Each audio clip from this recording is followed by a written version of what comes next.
Hi everyone. I want to talk today about social media. I also want to talk about addiction, social media addiction, and ultimately gambling addiction.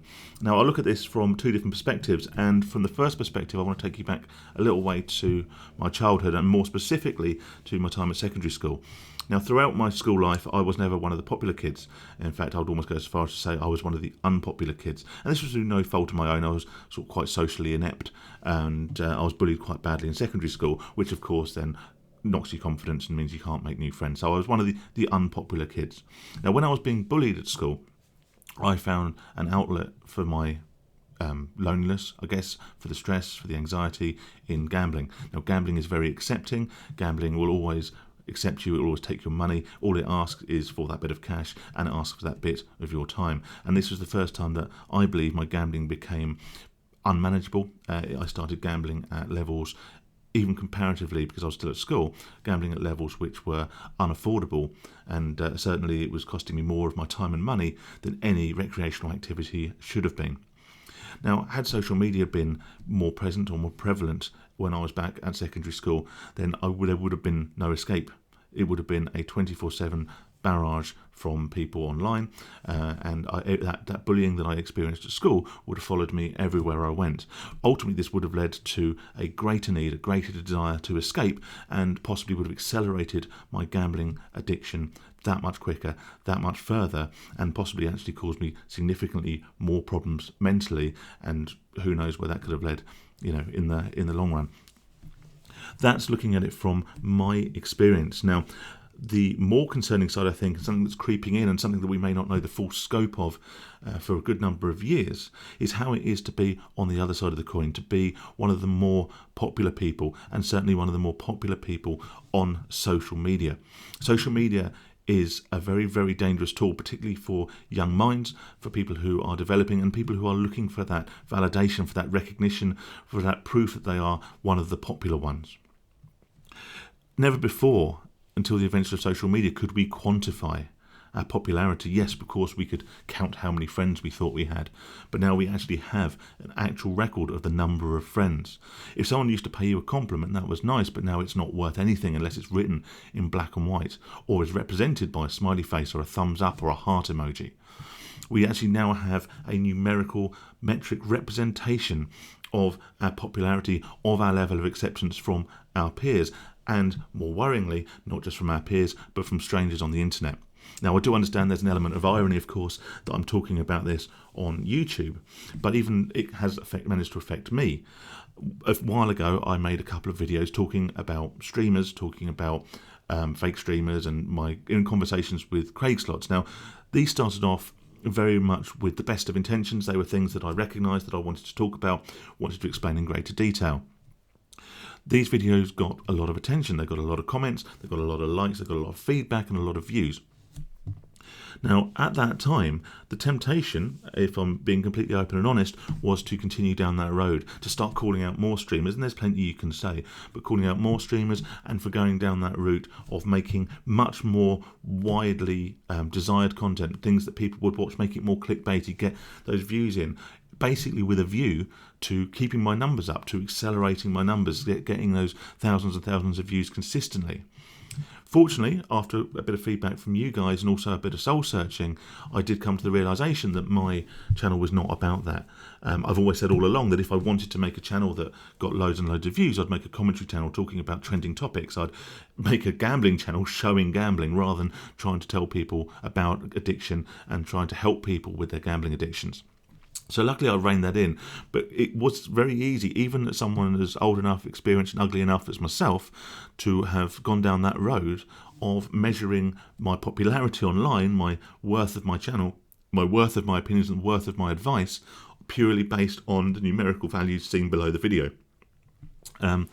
And that could have been a very destructive thing, because not only would then I have become addicted to that, I would have also lost the whole purpose, the whole meaning behind this channel, which of course is to share my opinions, share my experiences, and hopefully help some of you guys. Now, that is done on a very small scale, on a channel with less than 1,000 subscribers.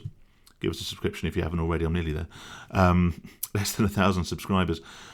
And to someone who's quite, old, experienced, and not a an attention seeker, I wouldn't say by any stretch of the imagination.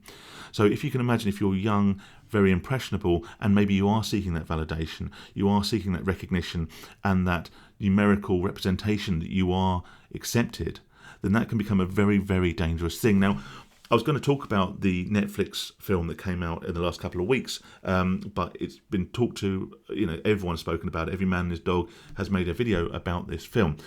But what I would say is, if you haven't heard about it, then just, you'll find lots of news about Netflix recently about a particular film that came out that was possibly well-intentioned but incredibly badly executed to the point that it's actually now being investigated legally. But the underlying subtext of the film was about acceptance, and it was about the sexualization and the exploitation of young girls in pursuit of recognition, in effect. And this is something that we've seen with the advent of social media. And this is a particular concern to young women, that if you post a nice photo of yourself on Instagram, or I don't know, Facebook, I don't know if young people still use Facebook, but you post a nice photo of yourself, wholesome photo of yourself on Instagram, you might get a few likes. Wear something slightly, provocative, slightly more exposing, and you'll get a few more likes. Start taking photos in your underwear and your bikinis, and you'll get shared and you'll get more likes. Now, this is obviously inherently wrong. It's dangerous on a huge number of levels. But the problem is that social media has bred into our young people and into a lot of our older people as well. I see it amongst people in their 40s and 50s who are still basically going online and looking for that validation, looking for that acceptance, looking for likes and people to make comments and give their posts a thumbs up.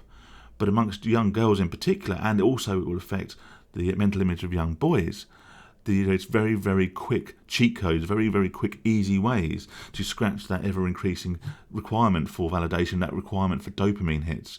But it does take you down a very, very dangerous road.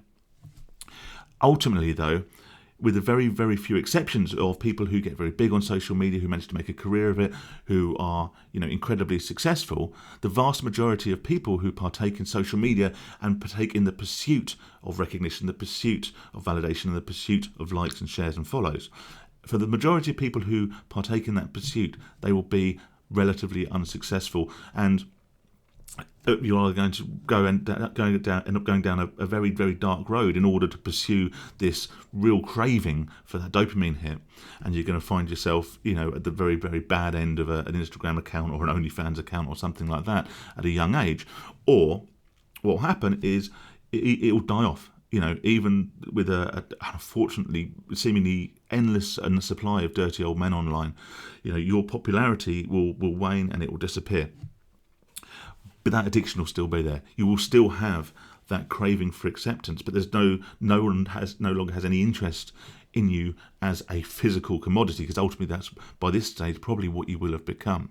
You would have passed your peak, and because of the ever-increasing saturation on social media, the number of new accounts being created each day, and everyone being fame-hungry and really in pursuit of that quick fix, you will soon become very, very irrelevant. The other alternative, and one that is not pursued nearly half as often, is actually to become famous online, to become successful on social media for something specific. If we look historically, we have musicians like Bo Burnham, who was very, very talented. He showcased his talents on social media, and that's how he got big, that's how he got famous. But he did that by refining and developing a talent. You could get well known and revered on social media by being a particular expert in your field, by basically being knowledgeable and educating and helping people. And to a lesser extent, that's kind of what I try and do, which is again why my social media is growing, and I'm very grateful that it is. But that's not what I'm doing it because there would be much, much quicker solutions. Now, I'm not a young adolescent teenage girl, so me posting a photo in my underwear is likely to lose me all my subscribers overnight. Joking aside, though, in a society where we seek instant validation and people aren't willing to defer gratification, the temptation, of course, to then indulge in those cheat codes, those quick ways of getting recognition, follows, likes, shares, even if they're from the worst possible people, the temptation to partake in that becomes increasingly strong. And when that dies away, you're left with that addiction and that craving for numerical recognition of your popularity, of your self-worth, that is no longer there, and because basically you've sold it all. So where does gambling come in? Well, it doesn't necessarily. But there is a good chance, with the availability, with the prevalence of gambling, with the advertising of gambling on the very social media platforms that we're currently talking about, that people will at some point in their lives try some form of gambling, be it a sports bet, be it an online casino, be it a bookmaker's, whatever. There is a good chance that a significantly higher number of young people now will try some form of gambling than they would have done 20 years ago. And if you've grown up in that social media, need for validation, dopamine hit culture, then you will become highly, highly more susceptible to addiction, because that gambling will provide that instant gratification, not deferring gratification, instant satisfaction, instant dopamine hit that you will be craving. And you may not even draw a conscious parallel between the two, but that addiction will be there in the back of your head, and you will find that gambling will scratch that so quickly, so easily. And in the same way I was escaping, in this instance, gambling will not reject you. Gambling will always validate you. All it asks for, in the short term seemingly, is a little bit of your money and a little bit of your time. But we know as addicts that can become all of your money, too much of your time, and it will also come at the cost of even more of your self-worth, even more of your relationships, your friends, your family, your other interests, your work, your education, everything. It can come at the cost of everything. And how one addiction can lead into the other, we will only know in many years' time. But I really hope that this epidemic, this social media epidemic, which is leading all these young people to seek validation in potentially dangerous ways, when that validation dies out, they don't discover gambling off the back of it. And we need to help protect our young people. We need better understanding, better research into these forms of addiction, and then we can be prepared as a country, as a society, as a world, to address those problems when they do inevitably arise. Sorry for the serious nature of the video. I haven't mentioned the fact that I now have furniture on my face. I'm sure I'll get some comments about it. But it's been great speaking to you guys anyway. I'll try and think of something a little bit light-hearted to talk about in my next video. But obviously, by its nature, addiction isn't necessarily a light-hearted subject. But let me know your thoughts. Thanks again for watching, and I will, of course, catch you on the next one. See you soon, guys.